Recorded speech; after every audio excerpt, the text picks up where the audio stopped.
Mary జలముల యొద్ద వారు ఆయన కోపం పుట్టించిరి, కావున వారి మూలముగా మోషేకు బాధ కలిగాను. బాధ వస్తే నెక్స్ట్ ఎట్లనగా వారు అతని ఆత్మ మీద తిరుగుబాటు చేయగా, ఎవరి ఆత్మ మీద? మోషే ఆత్మ మీద తిరుగుబాటు చేయగా అతడు తన పెదవులతో కాని మాట పలికిన. జస్టిఫికేషన్ బాగుందా? Super justification. అవును, ఇక్కడ హట్ అయితే ఇక్కడ నుంచి వచ్చింది, తప్పేంటట? మనం అయితే అంటాం గాయం ఇక్కడ అయింది, ఇక్కడ నుంచి వచ్చింది, సంతోషపడి ఇక్కడ నుంచి రాలేదని. ప్రభు అన్నాడు, నువ్వు ఒక్కసారి నేను పరిశుద్ధపరిచిన తర్వాత నువ్వు ద్రోహులు అన్నావంటే ఎవరిని ప్రశ్నిస్తున్నట్టు?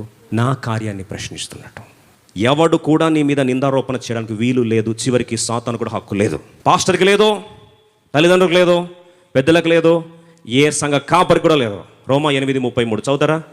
దేవుని చేత ఏర్పరచబడిన వారి మీద నేరము మోపువాడు ఎవడో?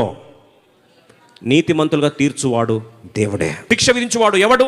చనిపోయిన క్రీస్తు యేసే. అంతేకాదు, మృతుల నుండి లేచిన వాడును దేవుని కుడిపాశమున, ఇది ప్రధాన యాజకుడు, కుడిపాశం ఉన్నవాడును మన కొరకు విజ్ఞాపనము కూడా చేయవాడు ఆయనే. Let me tell you this, nobody in the world has got any audacity or authority to judge you. నీకు కూడా లేదా హక్కు. దేవుడు ఒక్కసారి నీతిమంతులు తీరిస్తే it is done and dusted forever. చచ్చేదాకా వేరే వాళ్ళు నువ్వు నీతిమంతుడు కాదు అని చెప్పడానికి హక్కు లేదు. ఎందుకు తెలుసా? నీతిమంతుడు తీర్చింది ఎవరు? దేవుడే. నీ మీద నేరారోపణ చేస్తే ఒకవేళ హక్కు ఎవరికి ఉంది? దేవునికి ఉంది. ప్రధాన యాజకుడు ఎప్పుడు నీ నేరారోపణ చేయడానికి కొరకు యాజకత్వ పరిచర్య చేయట్లేదుగా. Once God made you holy, don't call it unholy.